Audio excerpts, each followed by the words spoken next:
Be one of the worst quality videos, and I apologize, but this is my second time doing this, and well, it's nighttime.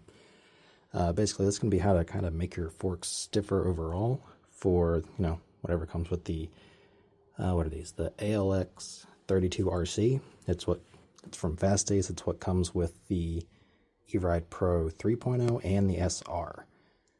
So by default, these come with a 60-pound spring. Now I've already swapped mine to a 65 from something Syndicate. It'll be linked in the description. The old spring's over there. And I noticed there was a slight difference, but not very much. So not enough where I'm happy. So what I've ended up doing is I went ahead and made some shims. So this one is about 12 millimeters thick. This spot here goes into the center of the spring. And this one here is about 20. I think I had this one at 25, but I had to mill this part down due to warping when I was printing it. But basically, these are going to add some preload to, well, your spring, because with that one, there's barely any. With the 65-pound, there was a little bit, but again, not much. So this will kind of pre-tension the spring, so to speak, add a little bit of preload, and hopefully you'll start to feel it. Now, a quick warning regarding 3D printed parts. Certain filaments will handle it just fine. So, for example, this is made out of polypropylene, but it's very hard to print with. So the reason I'm talking about filaments is there's different types of fork oil. So, for example, you have a mineral-based one, which I believe is it's like petrol is the base of it, and you have synthetic oils. Petrol-based ones, like my Maxima oil, will degrade things like ABS, ASA, those types of plastics. I think TPU might hold up, but polypropylene should be good to go. If you get a synthetic oil, you should be good to go with ABS and ASA. Those I would recommend. I'm not too sure about PETG, and definitely not PLA. Anyhow, moving forwards, basically the way you go about changing and installing the spring and doing the shims is pretty simple. Now, I will point out that this spring is not for the ALX 32RC. It's for the ALX 12? No, ALX 12RC is what this spring is for. It does fit in here, and it is ever so slightly longer. I think it's like maybe a ½ inch longer than the stock one. So here's the fork. It is upside down. So this part here goes up by your handlebars, and this part goes down by your front wheel, as you can see by the leg there. Sorry, I'm using a headlamp.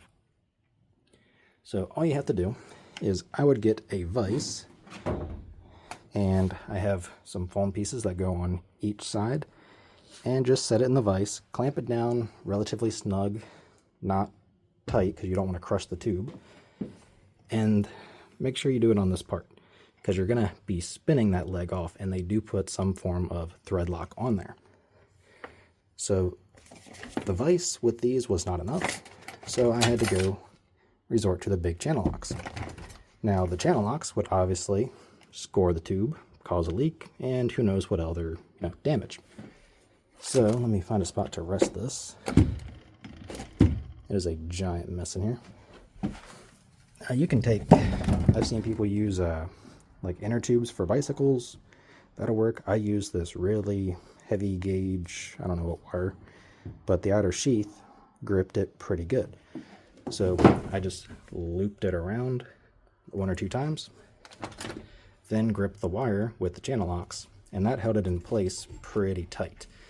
And that allowed me to get this fork leg off. Now, you don't have to worry about it, going kapoof as you loosen it, because again, there's no preload on the spring for who knows why. And at the bottom, you will have this piece, not sure what it's called, but it sits like this with the fat spot going down towards your wheel. And then it has a spacer that I just partially broke, which I guess that's a good thing I did take this out, because I found the piece that just kind of shot off. So it sits with the washer down, just like that on there. So what we're going to do is I'm going to forgo the washer entirely. Just have just the metal piece in there. And I'm going to give a try. I'm just going to say screw it and go right to the thick shim. Now this one's 25 millimeters. I don't know how it'll perform. I don't know if it'll be too much and if it'll cause the fork to bottom out prematurely. I'll just have to see. But quick little update regarding the shims. So what I ended up doing was I printed out a little, basically a small clamp that went around the fork leg. So when I would bottom out the suspension, it would push that clamp down, and I could see, you know, how far was the fork able to compress. And what I found out was between the big shim, so this one's the small shim, the big shim's in it now. With the big shim, you are losing, it was 17 millimeters of travel. Then with the small shim, you're losing about 4 millimeters. So this small shim is about 12, I think it was like 12 millimeters in thickness. So you lose 4 millimeters with that. With the the big shim, that was, after I had it face down, was about 23 to 24 millimeters. And again, you're losing 16 to 17. It's in that ballpark, millimeters of travel. So take with that what you will. I'm not exactly sure what kind of additional stress that comes with for the internals. I don't know if internally, if it's still the spring that actually bottoms out or if there's another component. I'm assuming it's the spring. And then kind of go from there. So what I found was with my body weight and riding, which is, well, moto, and I'm about 210 to 220. I bounce between those quite frequently. The large shim made a world of difference. So enough to where this, I didn't even consider going back to it. So I tried all three configurations a couple different times and just measured, tried it, felt them out, and I kept going back to the big shim.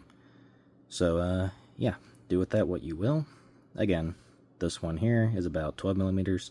The long one is about 24 roughly millimeters.